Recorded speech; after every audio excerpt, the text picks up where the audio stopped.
So hi, for those of you who might not have attended our recent sessions, my name is Brigitte. I've been running the past two sessions of the UCAT webinar series.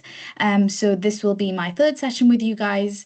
So this will be specifically focusing on the quantitative reasoning section of the UCAT page itself. So again, I'm on my own today to run the event. So I need to let people in, and then I also need to monitor the chat. So what worked really well last time was if people could ask questions on the chat, I'll keep an eye on the chat itself. If you have any further questions that maybe I couldn't answer in the chat, that my email is on the presentation slide. So you can give me an email, or you can email events, and if it's a question they can answer, they'll answer. If not, they'll redirect to me. Okay. So in between, if I feel if I look like I'm just staring at my screen, I'm just letting people in. Okay. So yeah, I'll try and open the chat. Can I just make sure that you guys can hear me and see me, please? Maybe on the chat?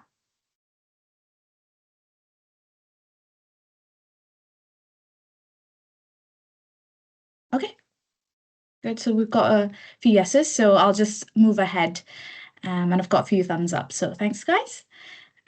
So as always, we just wanted to let you guys know a bit about what In2MedSchool itself is. So we are a widening participation charity.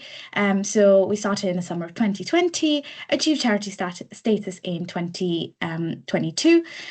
So majority of our team consists of medical students from all over the UK, and some doctors also from all over the UK, just trying to support you through your medicine application, whether it be preparing you for UCAT exams or like interview preps and things like that. Okay. So I do have a link for the website, for our website itself. So if you head on over there, we have lots of free resources, information about events like these, etc., for you to actually help yourself to have a look at and maybe get involved in them as well. Okay. Right. So yeah, that's a bit about In2MedSchool. A bit about myself. So I became the UCAT officer in 2024. I'm currently a fifth year medical student at Cardiff University. So hopefully I'll be started. Well, I will be starting my foundation training in August of this year, essentially. And I sat my UCAT in 2019, and that was my only attempt.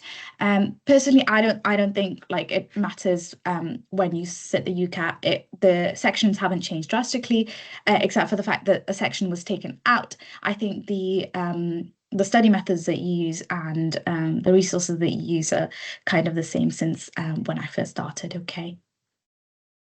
Okay, so quickly moving on. A bit about what the event actually is. Oh, sorry, I'm just reading the chat.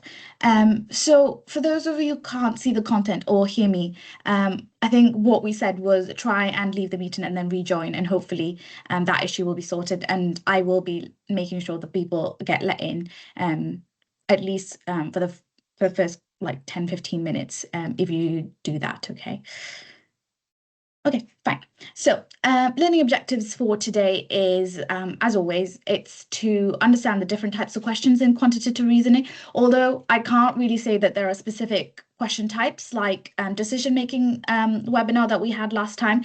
I kind of wanted to focus on more of the different types of equations that you might have to use in the section, and also think about like the maths that you have to like apply for these sections. Essentially, I don't think there are set question types, even though I tried to give you guys a broad idea of what type of questions you might actually have in QR reasoning. Okay, so I think it would be best for you guys to practice these questions under timed conditions. So I will be timing you when I show you the slides itself. So I'll let you know when the time's up, and I'll move on from the slides itself.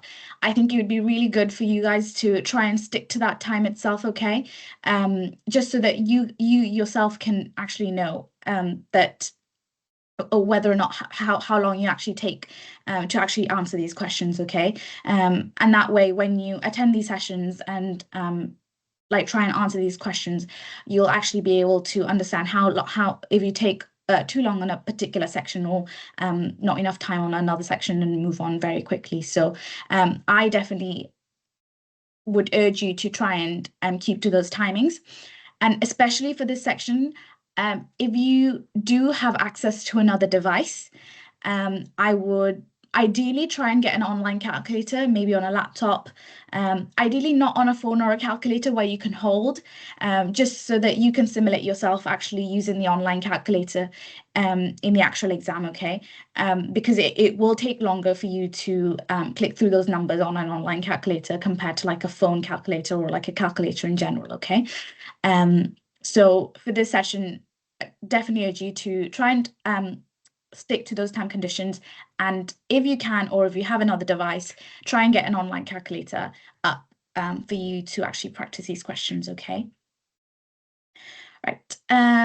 Yeah, and I'll work through the examples. So if you don't know a particular answer, I'd still say put in an answer on, so I'll be using Menti for this as well. So put in an answer, commit to yourself, but we'll still work through the examples and I'll give you a copy of the slides as well, okay?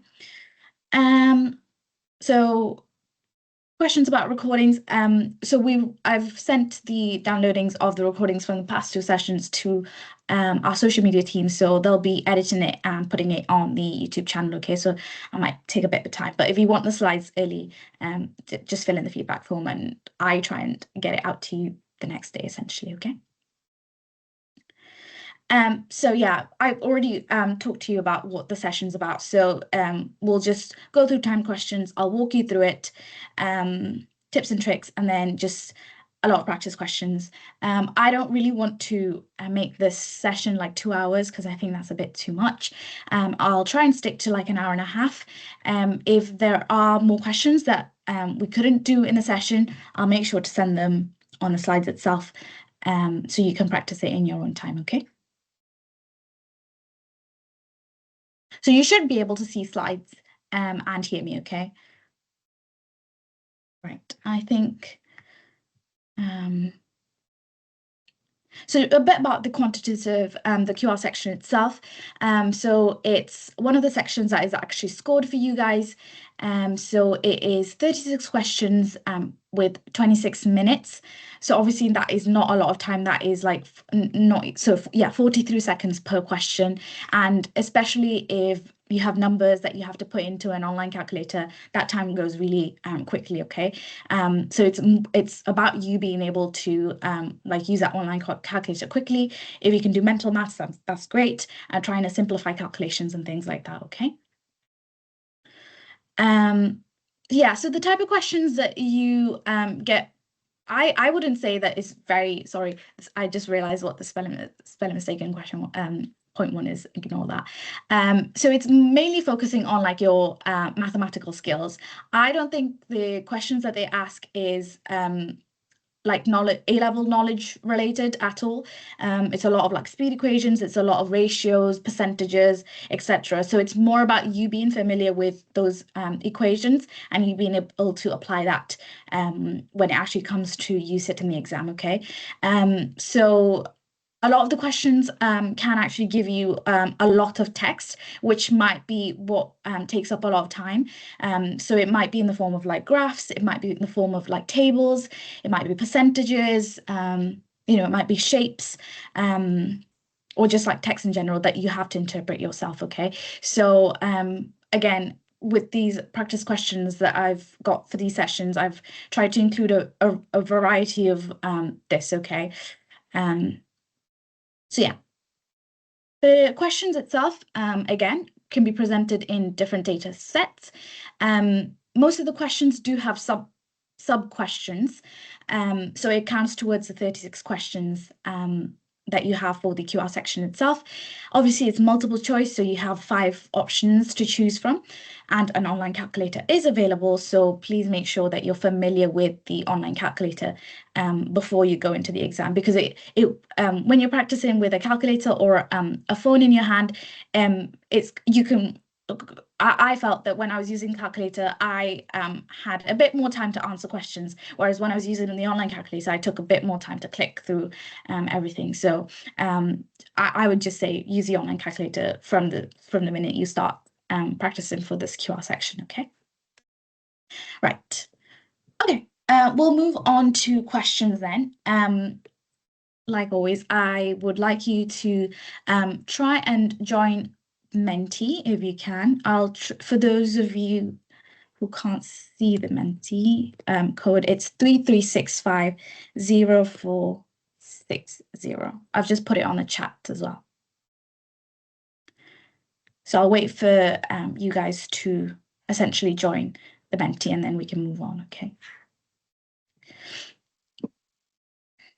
Oh yeah, I also have a question on the first slide. It's just a bit about what you know about the QR section so far. I think it helps me to see like what you guys know about the actual section itself and kind of try and tailor my sessions towards what you guys do know and don't know, okay? So let's see.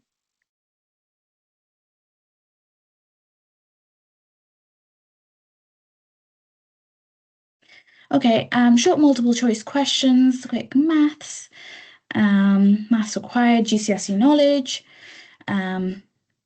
graphs and equations, facts questions, tables, graphs. So yeah, you've pretty much summed what like the QR section essentially is, okay? It is literally just plugging in numbers into the online calculator or using mental maths just to like answer the questions. The trick is for you to know like the equations and like different ways of answering certain questions, okay? It's just so that you can be familiar with it and be quick with it. Okay, so now that I have a lot of you on the Mentee, I'll move on to the next question. So I'll show you the questions and then I'll time you, and then if you jot down your answers on a piece of paper or quickly on a piece of paper, then when I move through the Mentee, then you can put in your answers and I'll know what essentially you guys thought the right answer was, okay? Okay, right, so the first question is this. So I've got 3 questions for this big question. So I'll give you guys roughly 2.5 minutes to answer. I'll move the slide on to question 1.1 in the actual Mentee itself. But yeah, try and answer this question in 2.5 minutes, okay? So off you go.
Okay, I do realize the table is small. It's because I tried to fit in all the information in one slide. When I move on with the slides with worked examples, promise the table is a bit bigger.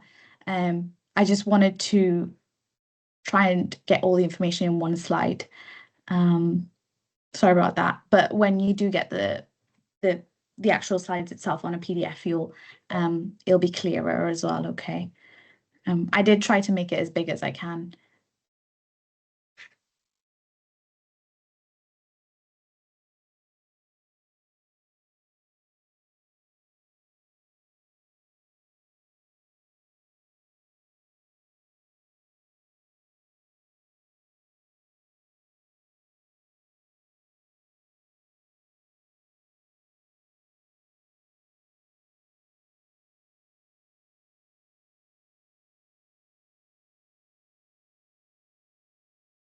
for those of you who have managed to at least see a bit of the information on the table, if you can like put in your answers on Menti, at least for question 1-1, that'd be great. And then I'll move on between the slides, okay?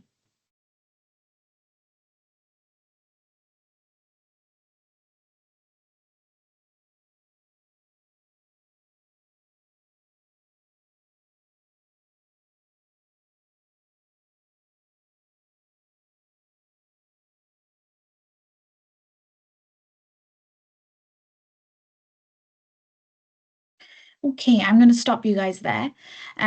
So I don't know why people are asking me to change the slide. I don't know if you mean like slides on the Menti. I will change the slides on the Menti once we go through like question 1-1, okay? Okay. So that was 2.5 minutes up essentially. So if you put in like an answer on Menti, just commit yourself to an answer. That would be great. Let's have a look at the question first, and then we'll look at your responses, okay? So the question is talking about a paint shop essentially, and it's talking about the way they produce like different colors. So the graph essentially is telling you about the 5 main colors that they make. And then they're telling you about the 3 primary colors that they use. So they use red, blue, and yellow in different proportions to make the colors chocolate, Amazon, rosebud, violet, and crimson, okay? That's essentially what all the table is telling you, and that's essentially what the actual the little sentence before this table is also telling you, okay? So moving on to the first question. Let's see what the majority of you have said. Okay. Okay. Majority of you have said that the answer is B. Okay. Right. So, what is the question asking you? So the question is asking you about the volume of yellow paint to make Amazon what is asking you what volume of yellow paint 2 liters of Amazon paint contains, okay? So I'm going to try and use this pointer so that you guys can follow along as well. So if we look at this table, so this is the Amazon color. And if you look at the table itself, you identify that the percentage of different, like percentage of red is 10%, percentage of blue is 80%, and the percentage of yellow is only 10%, okay? So that's all the information we need. So all we needed to know from this table is that the Amazon paint contains 10% of yellow. So to work out how much yellow paint there is in 2 liters of Amazon paint, you just need to have you need to work out what 10% of 2 liters is. In order to work, so you already also know that the answers are given in milliliters and not in liters. So you also need to convert 2 liters into milliliters and then find the 10% for that, okay? So as the majority of you have answered, the correct answer is actually 200 milliliters. And why is that? So we know that 2 liters is 2,000 milliliters because 1 liter is 1,000 milliliter. So you just do 10% of 2,000, which gives you 200, okay? So if I were to put in, if you couldn't do it like mentally, if I were to try and use the online calculator, I would try and put in the least amount of workings. So I wouldn't try and do, I don't know, 2 times 1,000 equals 2,000, and then you do 10 divided by 100. I wouldn't do any of that. So you convert 10% into a decimal. So 10% is basically 0.1, and then you know that 2 liters is 2,000, so you can just say 0.1 times 2,000, and then it'd give you the answer. It saves you from putting more workings out on the online calculator, which wastes time, okay? That's essentially what you need to do for this quantitative reasoning section itself, okay? So well done to the majority of you that actually answered correctly. Okay, so if I've changed the slides for to question 2, so if you have answers jotted down, then try and put in an answer on the Mentee so that I'll know what you guys thought was the answer.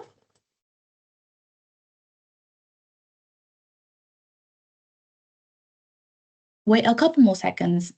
Again, I would say even if you couldn't see the table, or even if you couldn't like work it out completely, just put in an answer as if I don't know if it was like the last couple of questions in your QR section that you couldn't answer, but you had to commit to one. You never know. You have 1 in 5 chance of getting it right.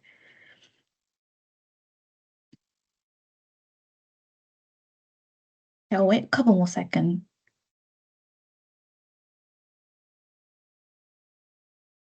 Okay, let's see. Okay, majority of you have said that the answer is C, but some of you have also said D as well. Okay.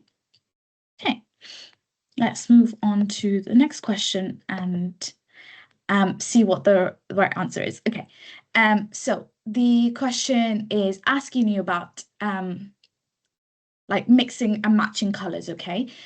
So this time the shop owner mixes 100 mils of crimson with 400 mils of Amazon. So those are both the colors that are already preset on the table, okay? And now the question is asking you what the proportion of red paint in the resulting color essentially is, okay? So this probably requires a bit more like calculation, so you can probably get away with 2 lots of calculations. Okay. We'll work this out together. So what do we need? What information do we need from this table? So we need to look at the crimson color itself and how much red paint it actually has. So crimson color has 70% of red, and the Amazon paint has 10% of red, okay? So that's essentially the bit of information that we need, and we know that that the shop owner is mixing 100 mils and then 400 mils, okay? So the correct answer is actually B, which I think not a lot of people answered. I think a lot of more people said that the answer was sorry, that's my fault. Majority of you did say C, which is the correct answer. I just have it wrong on the text box, okay? Okay, so let's have a look. So 100 mils of crimson has 70%. So 70% of 100 mils would be 70 milliliters. And then we know that 10% of Amazon is basically red paint. So 10% of 400 milliliters would be 40 milliliters. And then you're essentially adding the 70 and the 40 together, which would give you 110. The question isn't asking you how much volume of red paint it is asking you for the proportion, okay? So you basically need to calculate the percentage of red paint within that whole mixture itself. So you're doing 110 divided by 500. So you get 500 by adding the 100 mils and the 400 mils together. And then if you convert that into a percentage, then you would get 22% as the correct answer, okay? And that's not supposed to say B, that's supposed to say C. So well done to the majority of you who got that right as well, okay? Any questions? Okay, hold on, let me just let some people in. I hope you're following me on that. Okay, I'll move on to the next question within this section itself. So like I said earlier, just put in your answers just so that I know what you guys thought was the right answer. Give you guys a couple of seconds to do that.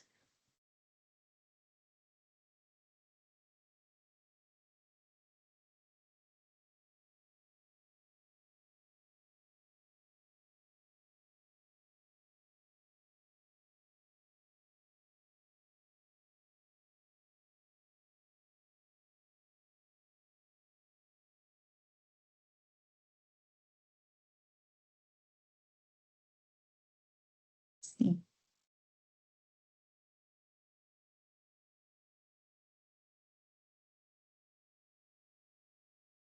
Okay, let's have a look. Okay, majority of you have said C again. I was just reading the chat about some of you not knowing which letter means what. I didn't think about that when I asked you guys to write it down. So maybe when you write it, because the rest of the Mentee just gives options A to E, it doesn't specify the numbers. So maybe if you put down the actual alphabets as well. That would be great. Okay, so majority of you said C, which again, well done, is the correct answer. I think this required a bit more thinking as well. So I've highlighted what you actually need to know. So what does the question ask you? So the question is asking about a customer who wants to make a new paint color. So it's not a paint color that is already mentioned on this table, okay? So the customer wants to mix all of the 5 colors that are already pre-made in the actual shop itself, okay? And the customer wants to make it in, mix it so that the customer is putting in the same amount of each color, okay? But the question doesn't tell you how much. You can determine that when you're actually doing the question itself, okay? So the question is asking you, if the customer were to do that, if the customer were to mix all 5 colors together, what is the proportion of the blue paint, the resulting in the resulting color, okay? So what again, for this question, I've highlighted what you need to know. So all you need to know is the percentage of blue in all 5 of these colors, okay? So as I said before, the question doesn't tell you how much the customer is actually mixing in together, but that doesn't matter because the question is asking about proportion, and we were also told that the customer is mixing in equal quantities, okay? So it doesn't matter what you say the customer is mixing in, okay? Because it's a proportion, it would still stay the same.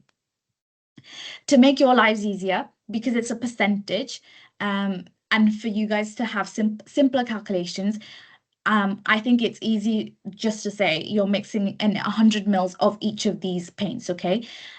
So that way you don't need to do any conversions with the percentage itself. You can just say the chocolate has 33 mils, Amazon has 80 mils, because 80% of 100 would be 80, yeah? So for simpler calculations, I've just assumed that the customer is mixing in 100 mils of each of these paints, okay? And that would give me a total of 500 mils, okay? So yeah, I just explained it in words essentially. So chocolate would have 33% of 100, which would be 33 mils. Amazon has 80% of 80% of 100, which is 80 mils, 45% 45 mils in rosebud, 40 mils in violet, and 20% in crimson. Just because I used 100 mils in my workings out, okay? So what you're doing is you're just essentially adding all of those together to give you 218, and then you're making a percentage. So 218 divided by 500, and then times it by 100, which gives you 43.6%, which is what majority of you answered as well, okay? So well done on that. So I just wanted to see what you guys thought about this question essentially. I don't know if you guys thought it was hard. Did you think it was like not enough time? Sorry about the table not being clear enough.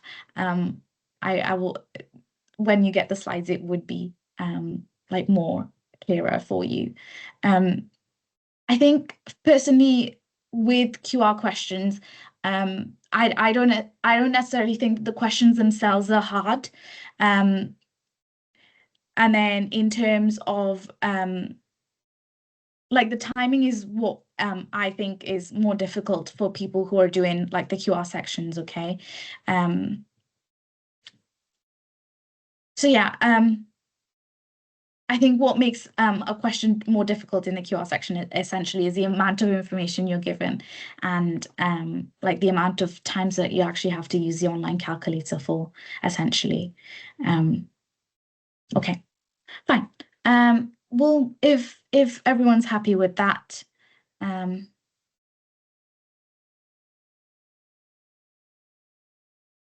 sorry, I'm just reading a question. If you change what use.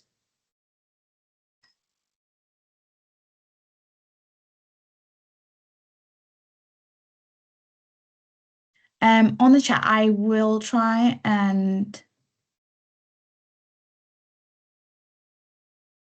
I'll try and answer the question. It's specifically about a step, so I'll try and answer that during like our break, okay?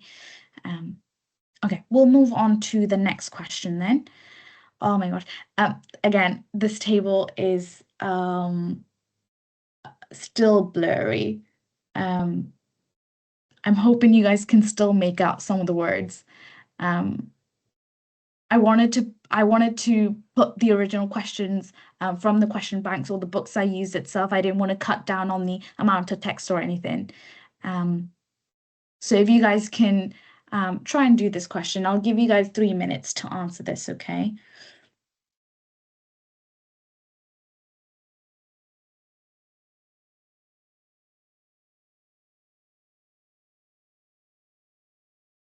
Thanks for those who are answering on the chat.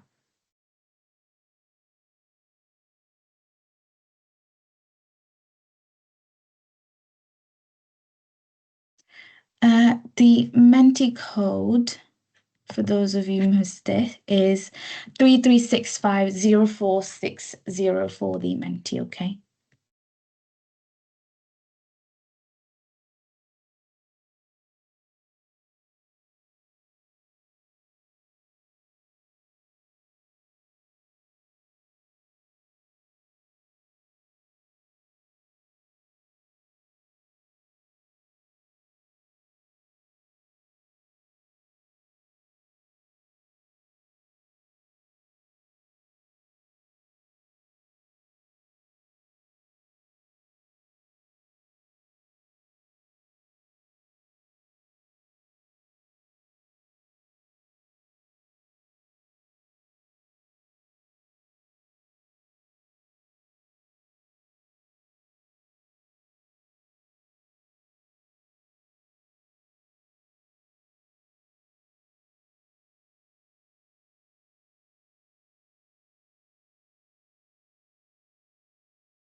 Just about 50 seconds left.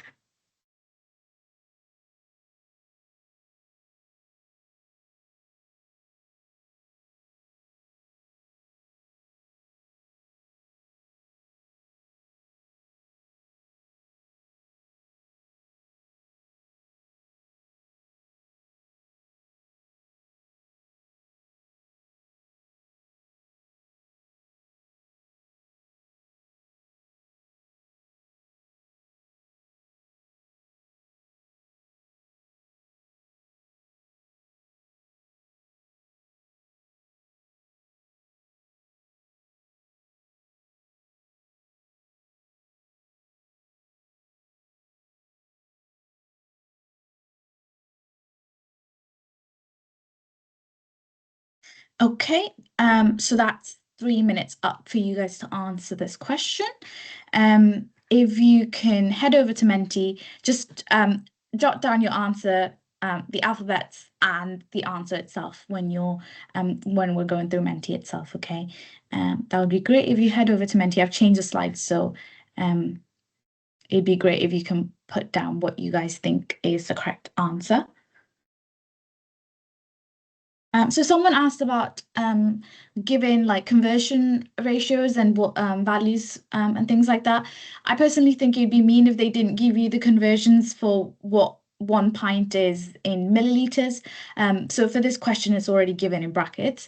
I don't think they'd give you conversions to say, for example, in the previous question, I didn't give you what the conversion was for liters to milliliters, or at least I don't think I did. So for those type of conversions, I don't think you like UCAT would give you those. Okay, wait a couple more seconds. Again, guys, even if you haven't worked it out, I would just still commit to an answer. I keep emphasizing this because, if you commit to an answer, it's kind of simulating your actual UCAT experience itself anyway, even if you can't answer. Okay, I'll reveal what majority of you have said for question 1. Okay, most of you have said C for this question.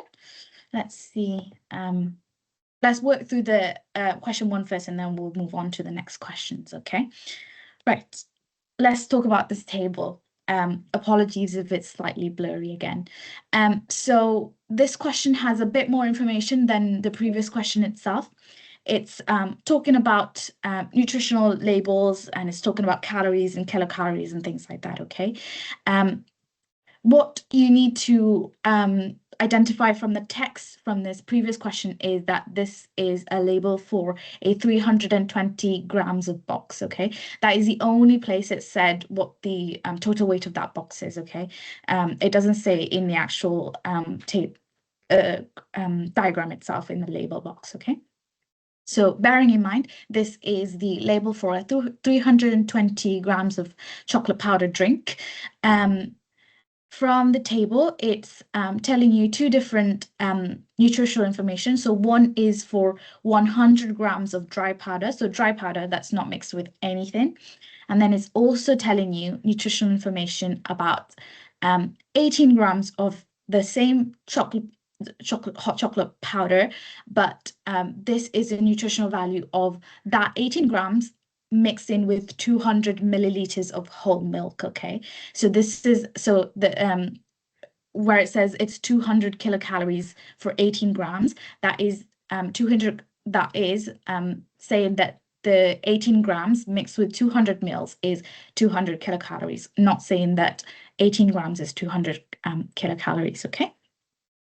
And then it's also giving you some instructions. So it's saying that to make a typical drink, you would need to add 3 teaspoons of the powder. So 18 grams into a mug, and then you add 200 milliliters of hot milk. And then it's saying you can mix in with different types of milks, etc., etc. Okay. So yeah, that's essentially what the diagram is actually showing. Okay. Now let's work through the first question. I've already given you the answer. The answer was 7, which let's have a look. Okay, yeah, 7 was C. So again, well done to the majority of you who got that right. I seem to be liking to put the answer as answer C, but that might not be the case for the rest of the questions. Right, okay. So what is the question asking you? So the question is talking about a customer who is using the whole box of powdered chocolate to make hot drinks according to the instruction, which is very important, which means that the customer is using 200 milliliters of hot milk, okay? So it's asking then, how many pints of milk will he have used? So like I said before, the only place in the actual question where it tells you what the total grams of the chocolate powder was on the text itself, that was 320 grams, right? So that's what we're going to work on, okay? So yeah, so 360 grams of powder is what's in total. We know that from the instructions that 1 serving is 18 grams. So you're trying to work out how many servings there are you can make from this this whole box. So you're just dividing 360 grams by 18 grams, which gives you 20. Okay. Ooh, did I say 360? 320. Hold on. I think it'll still work out, even that might be a typo. Just make sure.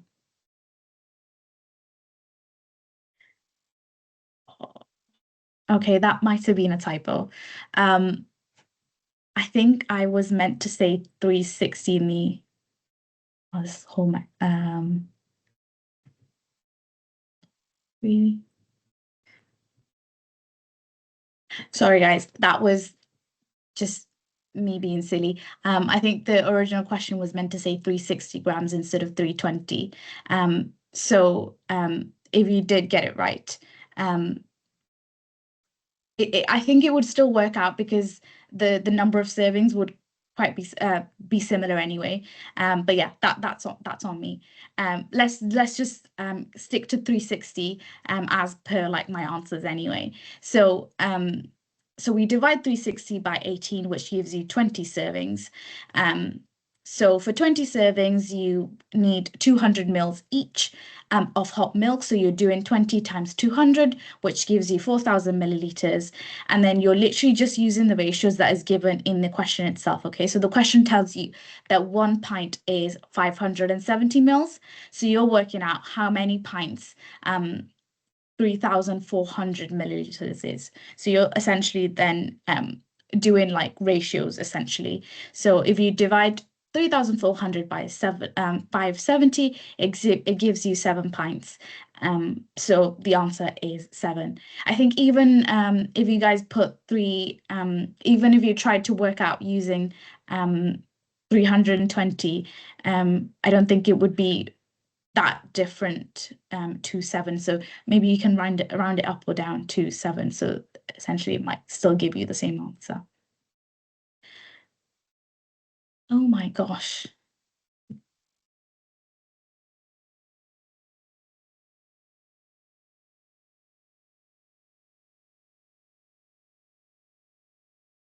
Sorry, that's meant to say 4,000, not 3,400. Okay. I think I'm just confusing all of you with all the typo in the question itself. But yeah, that's meant to say 4,000. So 4,000 divided by 570 would give you 7.01, which was what I'll correct these before I send these slides out, okay? Okay. I hope that makes sense. So if okay, so I'll move on to the next slide on Menti then. So the second question. So if you guys can head to Menti again, and then put in your answer, that would be great. I hope I don't have any more typos, even though I did check these slides.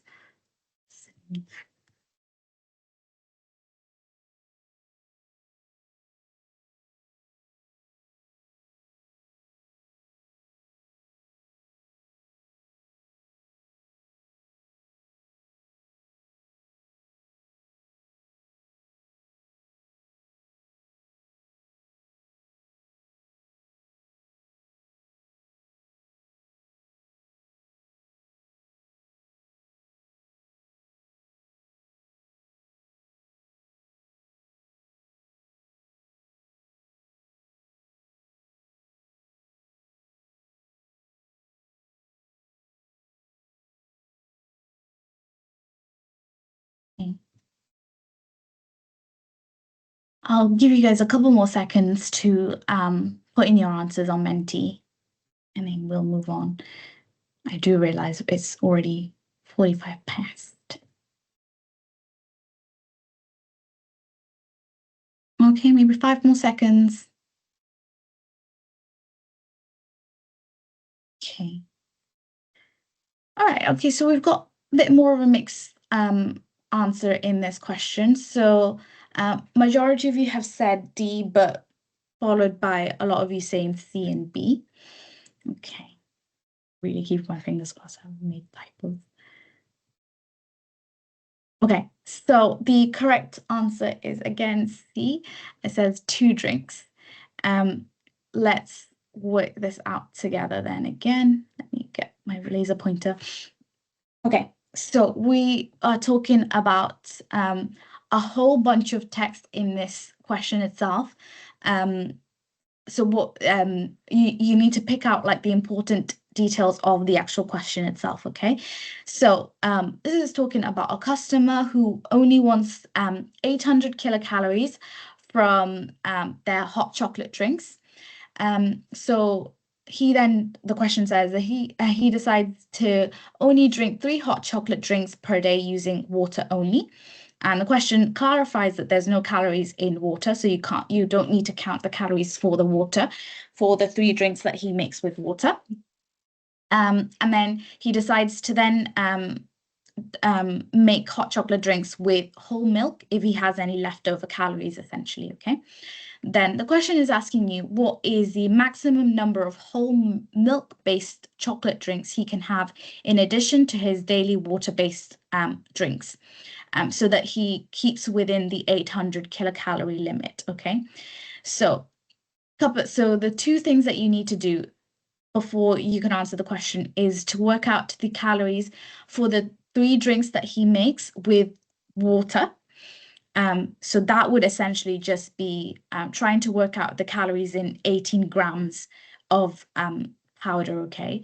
And then you need to work out how many calories he has left over after drinking the 3 hot chocolate drinks from with water, and then you need to work out how many he can drink with whole milk.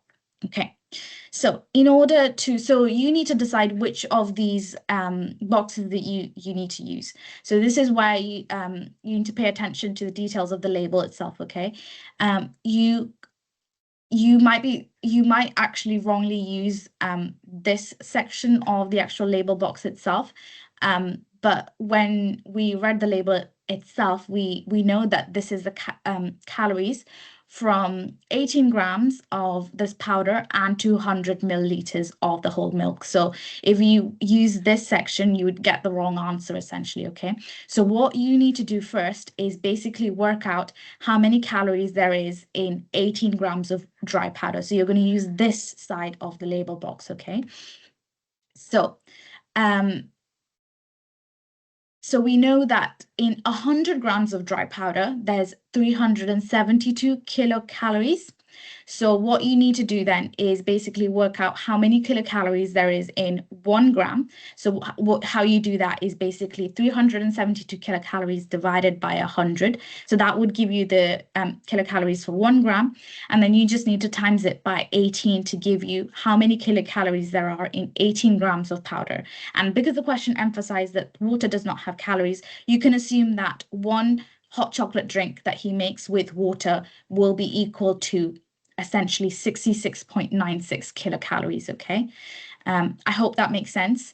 We're not using this section because this is a section that tells you the kilocalories with whole milk. So you're just working out the kilocalories with the dry powder side, okay? So if 1 drink has 66.96, 3 drinks, you just times it by 3 and it gives you roughly 200 kilocalories, okay? So that's the first section of the question that you need to work out complete. Now you need to work out the leftover calories to see how many hot chocolate drinks the customer can make. So you just do 800 take away 200, or 200.88, which gives you 599, okay? So that's how much kilocalories the customer has left to make hot chocolate drinks with whole milk. So this is why you would use the right side of the section, okay? And we already know that 18 grams of this hot chocolate powder with 200 mils of whole milk is 200 kilocalories. So all you're essentially doing to calculate the number of extra drinks is dividing 599.12, which is the leftover calories, by 200, which is the calories in 18 grams of hot chocolate with whole milk. It gives you 2.9956. Now, you can't have a ratio of a drink, right? And when you're rounding up or down drinks, you have to round it down because it's not a whole number yet. So you might be tempted to round it up and say 3 drinks. Well, that you can't give 2.9956 of a drink. So you'd round it down and say that the customer can only make 2 full hot chocolate drinks. Okay. So that's the answer. So well done to the majority of you who got it right, okay? Again, this question involves a bit more calculating and working out. I hope you don't get a question that is this wordy and this calculation heavy, but I just want to, again, this was in some of the practice question banks and practice books. So I thought I'd still give you guys what they want you to practice with. Okay, I hope that makes sense. So the right answer is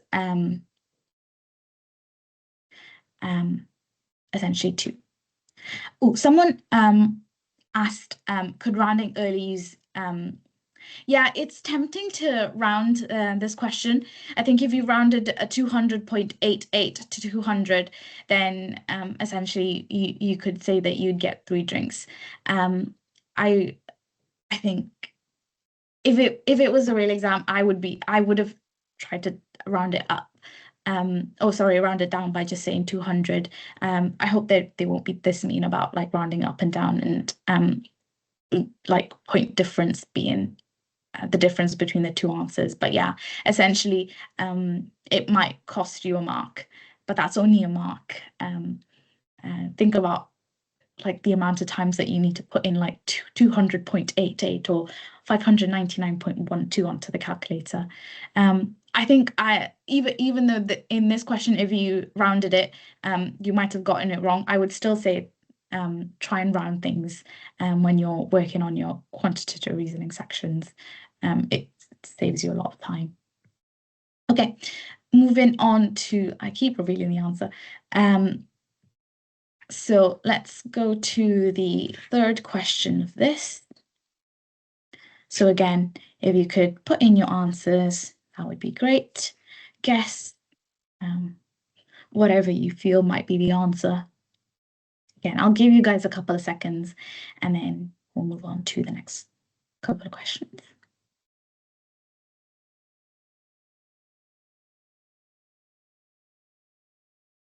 I think just in the interest of time, I'll give you 5 more seconds and we'll move on, okay?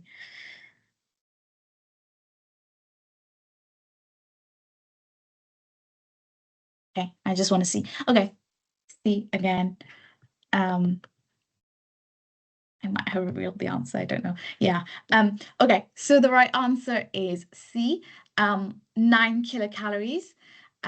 Okay, let's see what the question is asking you. So well done to the majority of you who put in your answers on Menti and actually got it right. So I can't see these who's answering and who's not, but yeah, just put in your answers if you can. Okay, we'll work through this question then. So the question is talking about calorific values of food being measured. So it's saying that the calories come from the protein in that food, the carbohydrate, and the fat in that food, okay? So it's saying that 1 gram of protein is 4 kilocalories, 1 gram of carbohydrate is 4 kilocalories, but it's asking you to then calculate the calorific value of 1 gram of fat as a result. So here, again, you have to be careful about which side of the nutritional label that you're going to use. This is not talking about, this is just talking about like this particular food itself or the dry powder essentially. So you don't want to use the right side of the section. You're still sticking to the 100 grams of this dry powder is equal to 372.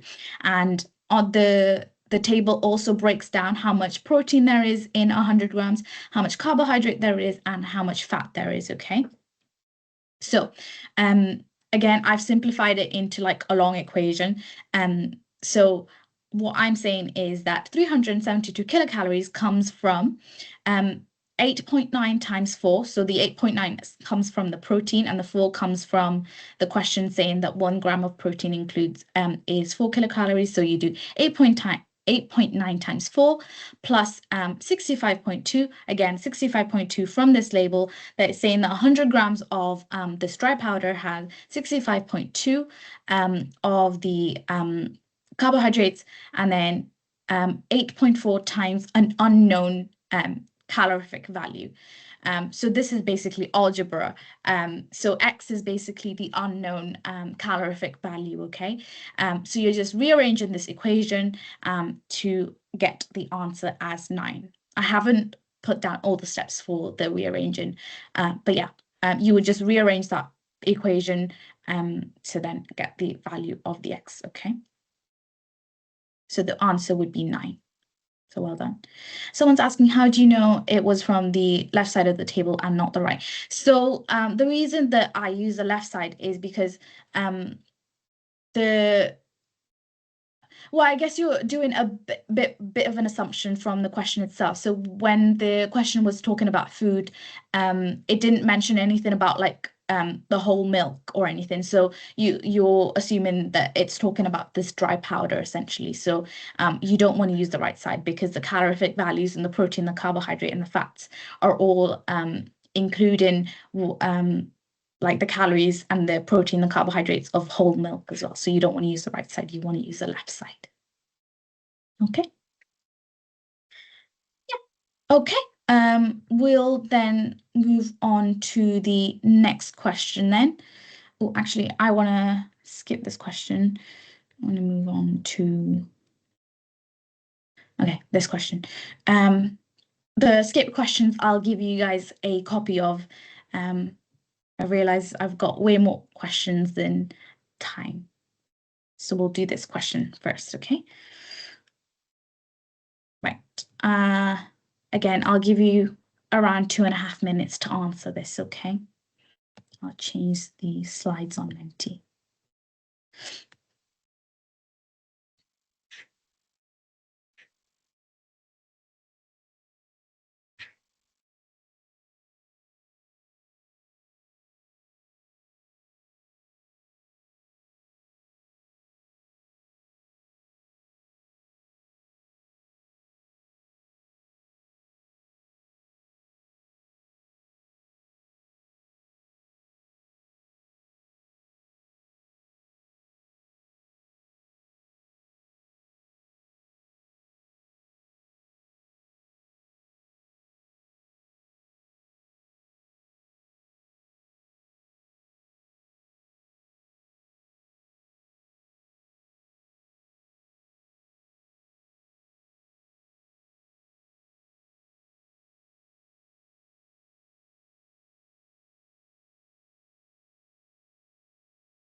So you have about a minute left to answer the question, okay?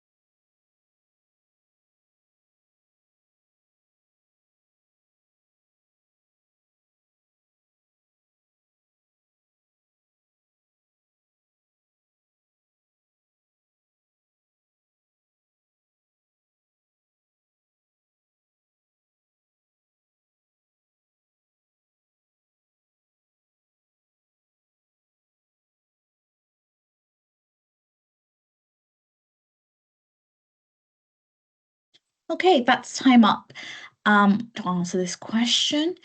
So I did give you a minute per question, essentially. Not 2.5 minutes like it said on the slide, just so that'd be a bit nicer. Okay, let's have you go to the Menti to answer the first question, if that's okay, and then we'll look at the results before moving on to the question.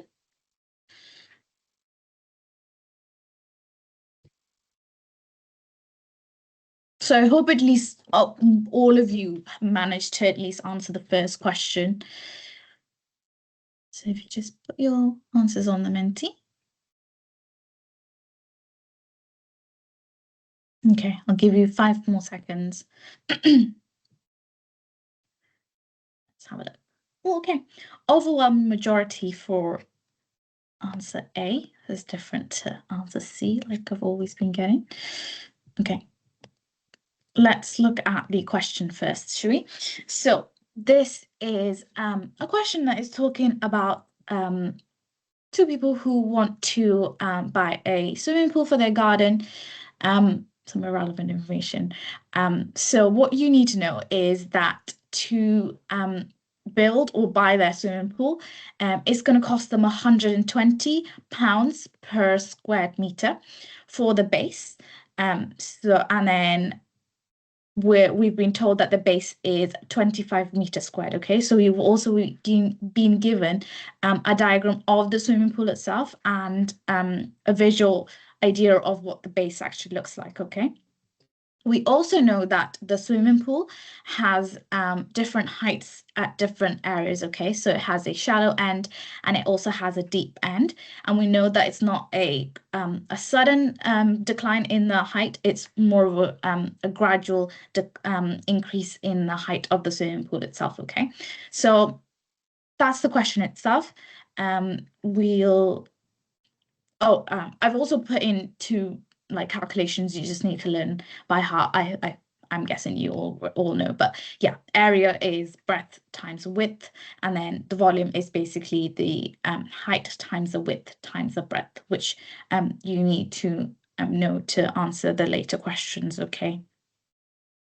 So the first question is asking you how much it will cost John and Barbara to buy the base of their swimming pool. So it's quite simple. So we essentially we've already been told what the area for the base is, but if you didn't actually catch that in the actual question, you're just doing the area equation. So you're doing like the base would be 10 times 2.5 meters, which gives you 25 meters squared. And the question tells you that it costs £120 per meter squared. So you're essentially doing 25 times 120 to then give you 3,000. So the answer is A. So well done to all of you who said A. Okay, so that's essentially pretty simple. If you caught it in the actual question earlier that the base was 25, you can avoid the first calculation itself. But even if it didn't, I wouldn't think you'd put it in a calculator. Okay, I hope that makes sense. I'll change the slides for the second question. So, okay, so let's see what everyone's saying for the second question. So just go back to Mentee, put in your answers, and we'll talk through the question.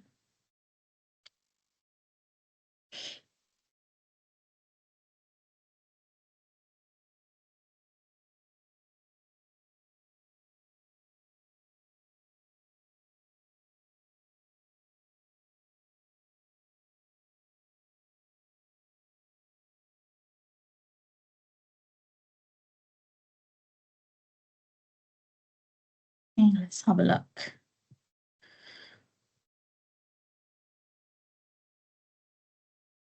Okay, majority answered C.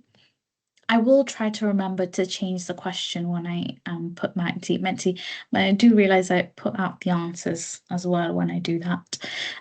Okay, so again, same information about the pool itself, but this time the question is asking you when the swimming pool is full of water, what is the volume of the water in the pool? So this is where you would use your volume equations. So volume is the height times the breadth times the width, okay? Now, what makes the question difficult is that we know that the swimming pool is not of the same height. So you can't, you have to kind of maybe draw another diagram or keep in mind of the different shapes that you have to calculate the volume for, okay? So, ooh, sorry, that was a response that I had for an early question, but I need to, what I need is, okay, yeah, there we go. So what you need is kind of a diagram to break down the swimming pool itself. So we know that there are three different sections that you need to calculate volume separately for. So there's a section that has 2 meters of height, 100 meter in length, and 5 meter in height. Sorry, not 5 meters in height. Can, sorry, 5 meters in height. So that's the first section that you need to calculate the volume for. There's also a section where it's kind of like it's essentially a triangular section that is basically like section C. And then you also have another rectangle like area that you need to calculate volume for separately, okay? So for you to be able to answer this question, you need to use the volume equation 3 different times essentially, okay? And the diagram, again, is not given in the question. It's just something that you would have to either draw or keep in mind when you're actually calculating the actual examples itself, okay? So this would be the original diagram that you're given, but then in the this is just a diagram that I've just nicked so that you guys can visualize better. Okay, so just to so the correct answer is actually 87.5. I think majority of you did get that right answer, but for those of you who didn't, we'll work through this. So like I said, there are 3 different sections. So the calculation of the volume in the first section is the easiest. So what you're doing is you're timesing the whole length, which is 10, the height, which is basically 2, and then you're also timesing 2.5, which is basically the width or the breadth of the actual pool itself, okay? And that gives you 50. I'm so bad. I should have included units so it's easier. But yeah, the first section has a volume of 50 meters squared. And then for section B, so section B is here. I know that the B is kind of hiding it, but this is basically this is saying 3 meters, okay? So for this, you're doing 3 times 2.5, which is basically the breadth, and then you're doing timesing by 3 again. So how do you get 3? So the reason you get 3 is because you know that the total height is basically 5 meters, and you know that the height of the shallow area is 2. So you do 5 minus 2 to get the height of this last section here. So that's where you get 3 from, okay? So you do 3 times 2.5, which gives you 22.5 as the volume. And then for section C, it's essentially like a triangle section, right? So you would just do half times 2.5, which is basically like the breadth, and then you times it by 4. So where do you get 4 from? You know that the total length of the pool is 10, so you can do 10 take away 3, which leaves you with 4. So you know that this whole the length in which the pool gradually increases its depth is basically 4. So yeah, that's where you get 4 from, and then you essentially add all of these volumes together to give you 87.5. Okay, sorry, that is a bit more windy and a lot more calculations, but it's just practicing like using different calculations essentially, and how you can manipulate the diagram itself. For this, I guess you just need to use the paper and the pen, or the notebook and the pen, if you're a visual learner like me, to replicate the diagram itself, so that it's easier to then like answer the question. Okay, so we'll move on to the next question if everyone's okay with that. Again, put in your answers and we'll work through it again. You can like calculate the volume of this swimming pool any way you want. This was the way that made a lot more sense in my head, but if you guys get the correct answer using different ways, that's not to say that you're wrong. As long as you get the right answer, it doesn't matter. Okay, let me see. Okay, that's the third question. So if you guys could head to Mentee and put in your answers, that would be great.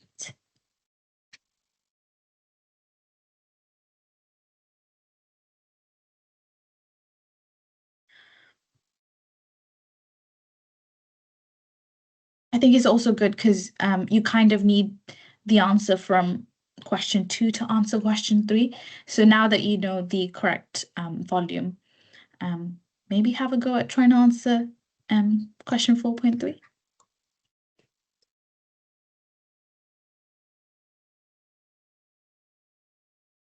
I'll give you guys a couple of seconds.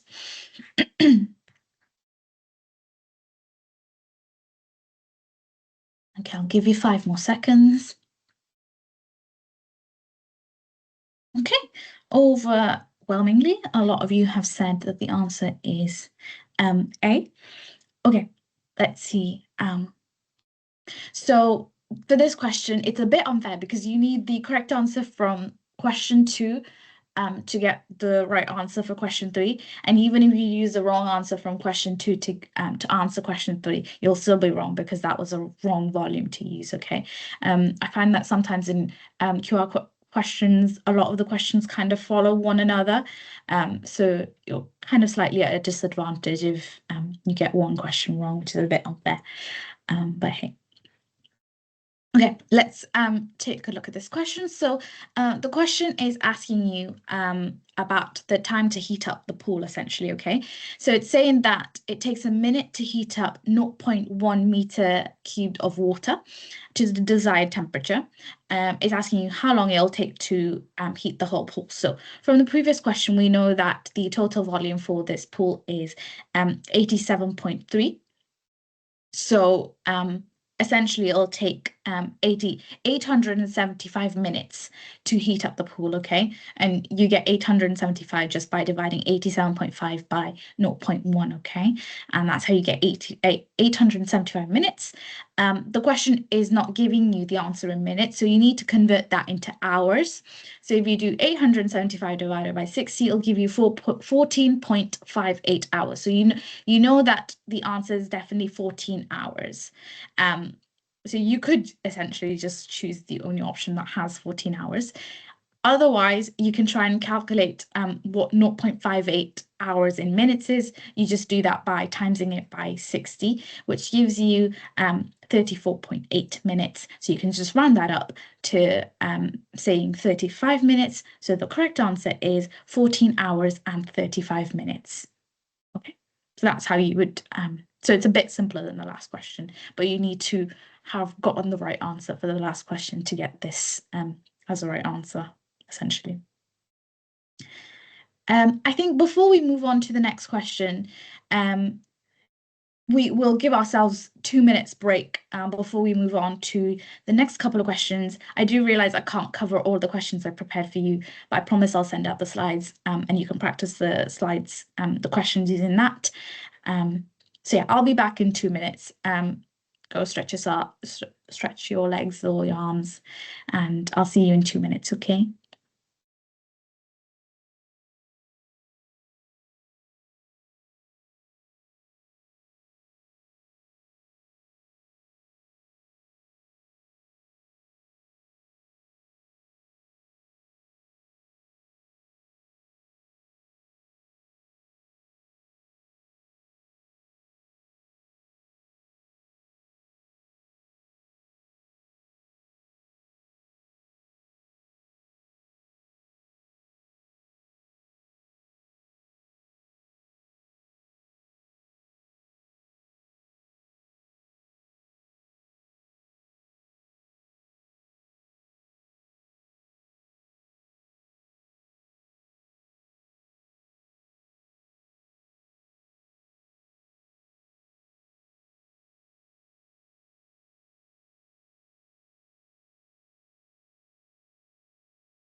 Okay. That was very quick. Right, we'll move on to, I think we might have time to do like 2 more sets of these practice questions. The rest of the questions, it's just best if I emailed it to you guys rather than me rushing through the questions, okay? Without wasting time. This is the next question, so it's a bit more medicine oriented. Or, so yeah, I'll give you 3 minutes again to answer the questions. I'll move the slides in Menti and then you guys can put the answers. Hopefully it should be a lot more simpler than the other questions.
So 50 more seconds.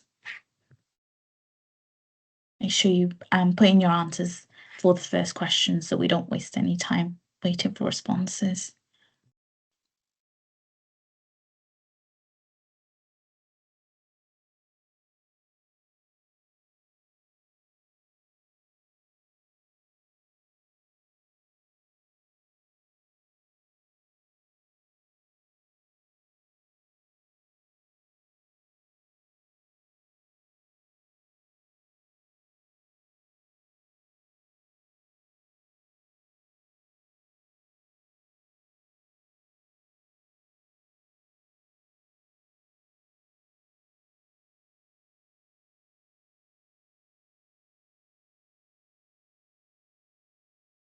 Okay, I'll stop you there. Let's have a look at what most of you have said for this.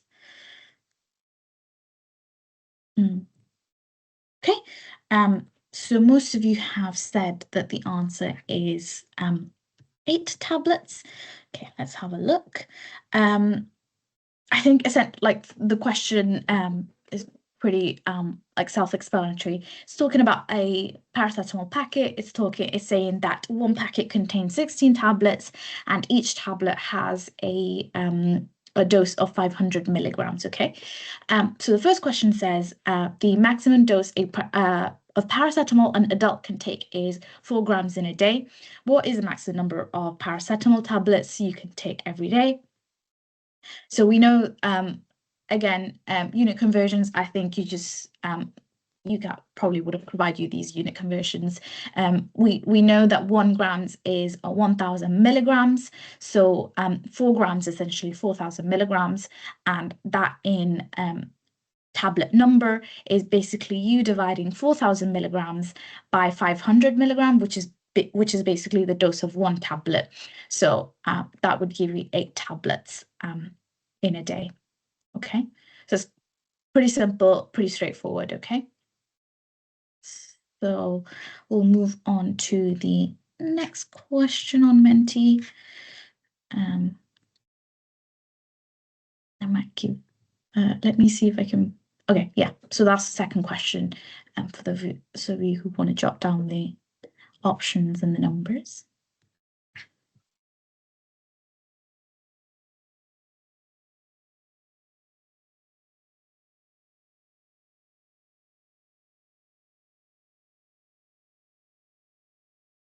Okay, I'll give you 5 more seconds.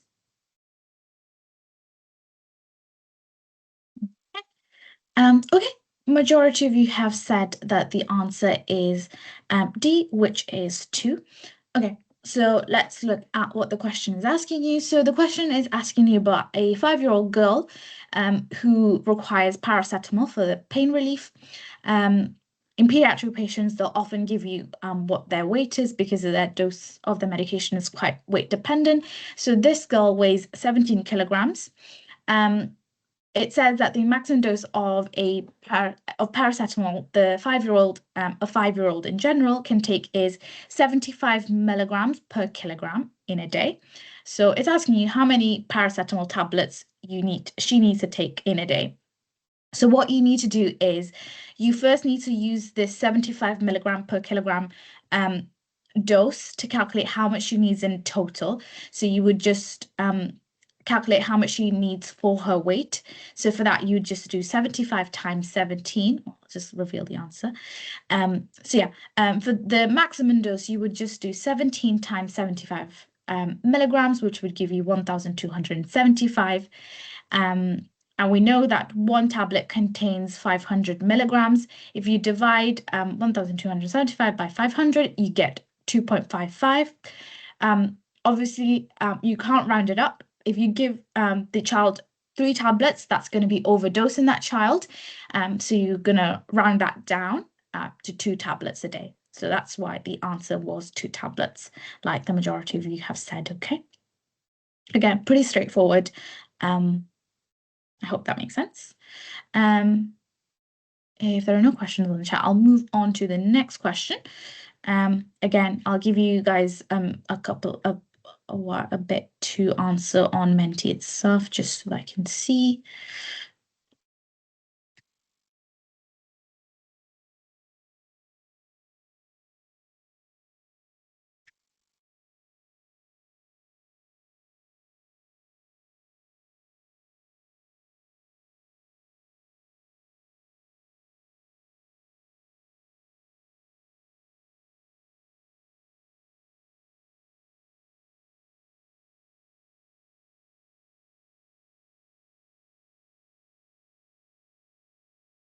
Okay. Okay. A lot of you have answered the answer is option D, but some of you have also said that the answer might be option E. Okay, let's look at the question. The question is talking about a person who's overdosed on 3 packets of paracetamol. So it's asking you what the total amount of paracetamol this person has consumed. So what do we know? So we know that one pack contains 16 tablets. So to calculate the total dose for 3 packets, you're going to calculate the total dose in 16 tablets and then times it by 3. Or you can do 3 times 16 and then times it by 500, and then you get the total amount, okay?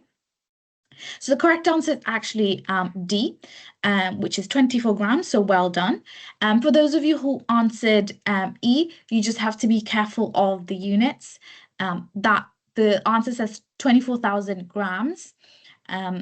You might have thought it says milligrams, but no, it actually says grams on there. So which is why you just need to be careful of the units, especially in these questions. Okay. So like I mentioned, to calculate how many milligrams there is in one packet, you would just do 500 times 16, which is 8,000. And we know that the person overdosed on 3 packets. So you do 8,000 times 3, which gives you 24,000 milligrams in total. Now, that is not an option in the question, so you would convert the milligrams into grams, again, using the 1 gram equal 1,000 milligrams equation, and then you get 24 grams in total as the answer, okay? So well done to the majority of you. Now, the last question of this particular question. I'll change my slide on Menti as well. And then I'll have a look.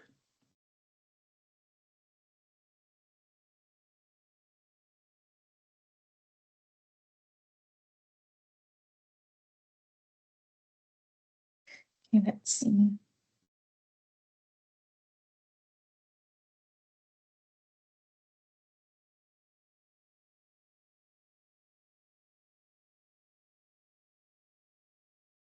Okay. Okay.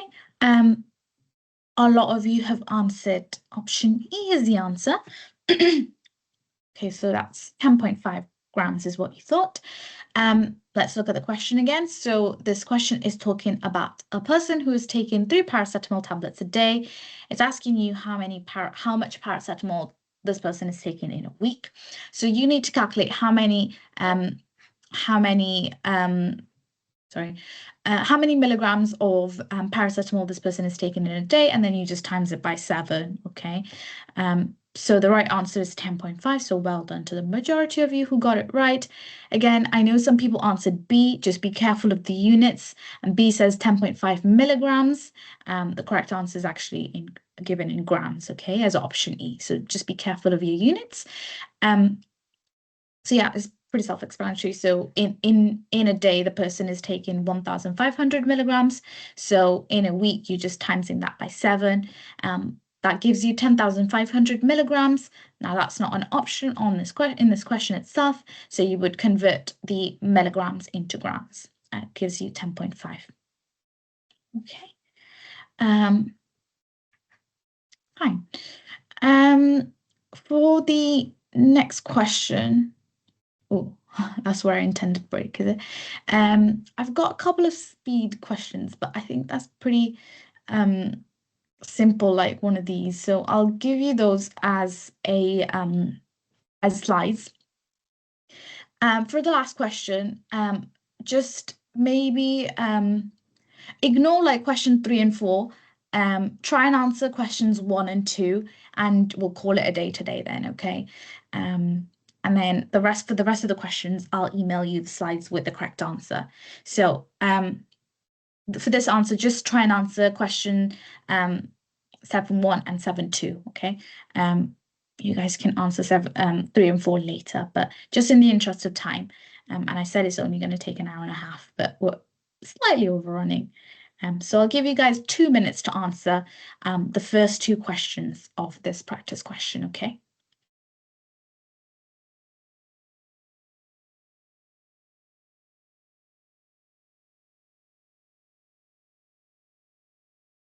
No, we did a volume question, so this shouldn't be too hard to answer.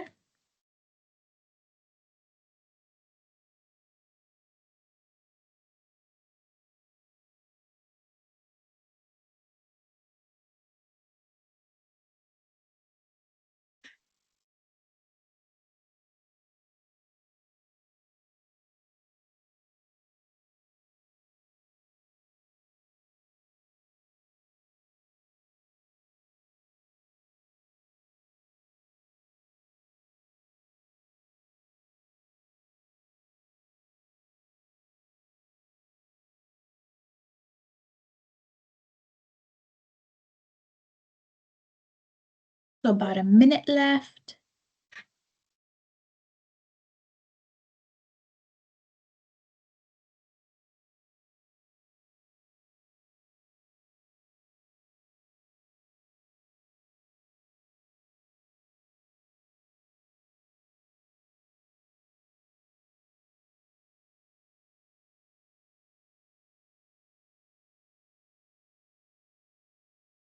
Make sure you put your answers on Menti as well.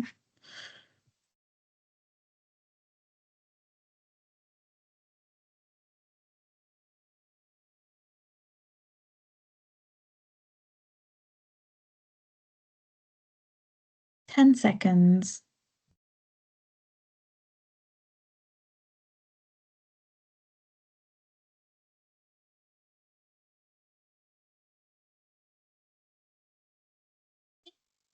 That's times up. So this shouldn't be too hard because we already did a volume question previously. Let's have a look at what you guys thought was the right answer. Okay, we have a mix between C and E. Well, most of you thought it's C. Let's have a look at the question. Okay, so this is a question that is talking about an aquarium. It's talking, so it's giving you the values for the height, the length, and the width itself, okay? And then it says that the tank is filled with water, but the water is actually 50 centimeters below the actual brim of the water. So the height of the water doesn't actually match the height of the aquarium. So just bear that in mind. So bearing that in mind, we need to calculate what the volume of the actual tank is. So the water, like the width would be the same, or yeah, the width would be the same. So it'd be three meters. The length would also be the same, which is 20 meters, like it says in the question. Now the height would be slightly different because it says that the height of the actual aquarium is 5 meters, but the water level is actually just 50 centimeters below the actual the top level of the aquarium. So you'd have to take 50 centimeters off the 5 meters before calculating the volume. Okay. So I don't know why I keep choosing like this font color. So the volume would essentially be 20 times 3 times 4.5. And then so that would give you 270 meters squared. Meter cubed, which is what majority of you have answered. Some of you did say 300, but that might be because you didn't quite catch that the water is actually not filling up to the top of the aquarium itself. You needed to take 50 centimeters off the 5 meters. Okay, so pretty simple, but just be careful of the information in the actual question. Okay, the second question asks, on a very hot day, well, it says on a very hot day, 6 meter cubed of the water evaporates from the tank. What is the percentage change in the depth of the water?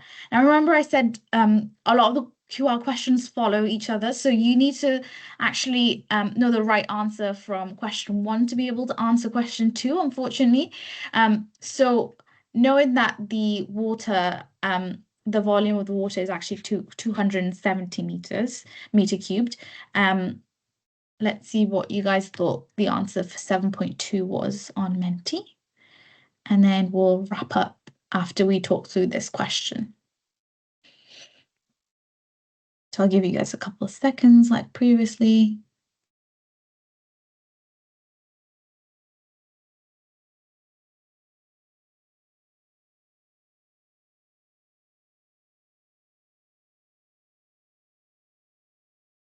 Okay, maybe 5 more seconds.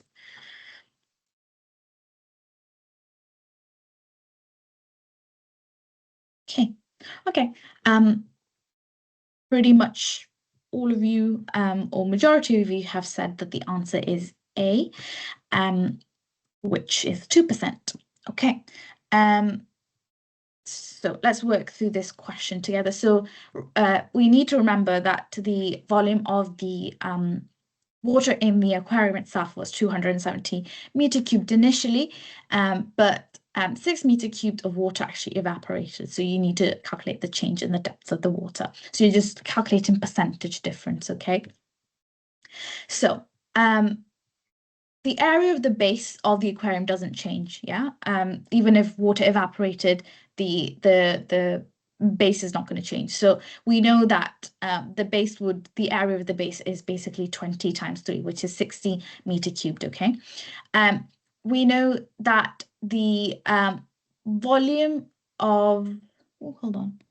I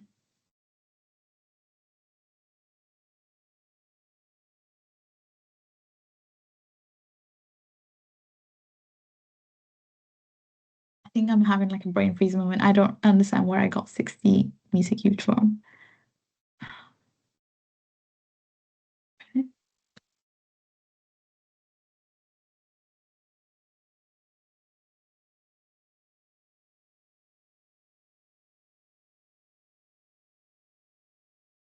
Sorry, I understand where the 60 came from. So we know that the amount of water that actually evaporated is 6 meter cubed. So you're trying to see what the percentage difference is. So you're just essentially dividing like 6 by the 60 meter cubed, which gives you 0.1. So what you want is basically the difference in the height, or the amount of water that decreased in height. So that gives you 0.1, and then you're just doing the difference divided by the original, which is 4.5, and then times it by 100, which gives you 2%, which pretty much all of you got. So well done to you. So that's essentially like the last question I have. I do have more questions, but I did say that it's not really going to take 2 hours. So I'll just give you guys the last couple of slides. So this is a couple of the resources I use to make the questions. I know some of you use online, some of you use like textbook versions. So this is what I use to make my questions and my practice questions. So it's up to you what kind of resources you use. It doesn't matter, as long as you make sure you use the online calculator when you're working through the QR questions, and just try and practice untimed initially to start with, and then you can start timing yourself when it comes closer to exams, or when you feel like you kind of know what the questions are like, so you don't need to spend a lot of time trying to understand the question. Okay, so that's it. Pretty much it from me. Good luck with your UCAT. Please fill in the feedback form so that I can send you guys the slides. I'll try and send it to you all by tomorrow.